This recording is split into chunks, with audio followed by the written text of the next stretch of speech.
அனைத்து இந்திய அண்ணா திராவிட முன்னேற்றக் கழகத்தினுடைய கழக மகளிரின் சார்பாக மரியாதைக்குரிய மகளிர் செயலாளர் முன்னாள் அமைச்சர் அக்காப்பா வளர்மதி அவருடைய ஏற்பாட்டிலே தலைமைக் கழகத்தில் உலக மகளிர் தின விழாவை முன்னிட்டு மகளிரின் சார்பாக பிரம்மாண்டமான அந்த விழாவை ஏற்பாடு செய்து கொண்டாடுகின்றார்கள்.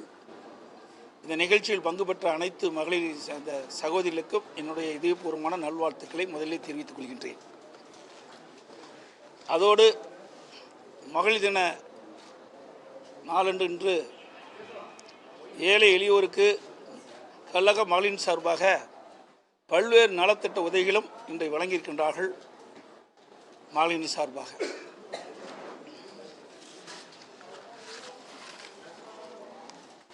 இன்றைய தினம் தமிழகத்தில் போதைப் பொருள் விற்பனை எங்கு பார்த்தாலும் செயல்பட்டு கொண்டிருக்கின்றது. போதைப் பொருள் நடமாடு குறித்து நான் ஏற்கனவே சட்டமன்றத்தில் காவல்துறை மானிய கோரிக்கை வருகின்ற பொழுது தெளிவாக பேசியிருக்கின்றேன். அதோடு பள்ளிக்கு அருகிலும் கல்லூரிக்கு அருகிலும் தொடர்ந்து போதைப்பொருள் விற்பனை நடைபெறுவதாக கிடைத்த தகவலின் அடிப்படையில் இந்த விடியா திமுக அரசுடைய கவனத்திற்கு கொண்டு வந்திருக்கின்றேன். அது மட்டுமல்லாமல் ஊடகத்தின் வாயிலாக, பத்திரிகையின் வாயிலாக, அறிக்கையின் வாயிலாக இந்த போதைப்பொருள் நடமாட்டத்தை குறித்தும் அதை தடுக்க தவறிய விடியா திமுக அரசை குறித்தும் நான் ஒவ்வொரு முறையும் பத்திரிகையால் சந்திக்கின்ற பொழுது தெளிவுபடுத்திக் கொண்டிருக்கின்றேன். ஆனால் இந்த விடியா திமுக அரசு, திரு ஸ்டாலின் தலைமையில் இயக்கின்ற அரசாங்கம் எந்த ஒரு நடவடிக்கையும் எடுக்காத காரணத்தினாலே இன்றைக்கு தமிழகம் ஒரு போதைப்பொருள் நிறைந்த மாநிலமாக காட்சியளிக்கின்றது. இது வேதனைக்குரிய விஷயம். அண்மையில் பிப்ரவரி 15 அன்று டெல்லியில்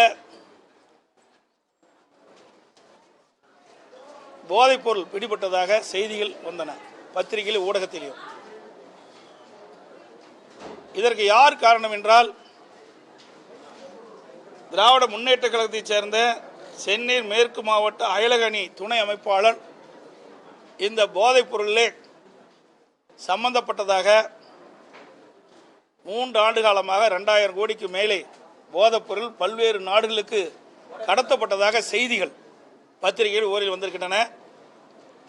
அதைத் தொடர்ந்து திராவிட முன்னேற்ற கழக கட்சி உடனடியாக அவரை, திரு ஜாபர் ஜாதிக் என்பவர், அவரை உடனடியாக கட்சியில் அடிப்படை உறுப்பினர் நீக்கப்பட்டிருக்கின்றார். அது மட்டுமில்லாமல் ஜாபர் ஜாதிக் அவர்கள் 26 வழக்குகள் அவர்கள் மீது பதியப்பட்டதாக தெரிய வருகிறது. அப்படி 26 வழக்குகள் பதியப்பட்ட ஒரு நபர் உயர்ந்த காவல் பதவியில் உள்ள டிஜிபி அவர்களை சந்தித்து பரிசு பெறுகிறார். நாட்டுடைய முதலமைச்சரை சந்திக்கிறார் மற்றும் விளையாட்டுத்துறை அமைச்சரை சந்தித்து பேசியிருக்கின்றார்கள். அது மட்டுமல்ல, விளையாட்டுத்துறை அமைச்சருடைய மனைவி ஒரு விழாவிலே கலந்து கொண்டதாக செய்திகள். இப்படி உயர் காவல்துறை அதிகாரியிடத்திலும் நட்பு வைத்துக் கொண்டு முதலமைச்சர் குடும்பத்தோடு நெருங்கி பழகி இப்படி போதைப் பொருள் கடத்தல் ஈடுபட்டிருப்பது மிகுந்த வேதனையும் வருத்தத்தையும் அளிப்பது. இது கண்டிக்கத்தக்கது. ஒரு 26 வழக்குகள் உள்ள ஒரு நபரை எப்படி இவர்கள் சந்திக்க முடியும்? தொடர்புடைய அனைவரையும் விசாரிக்கப்பட வேண்டும்.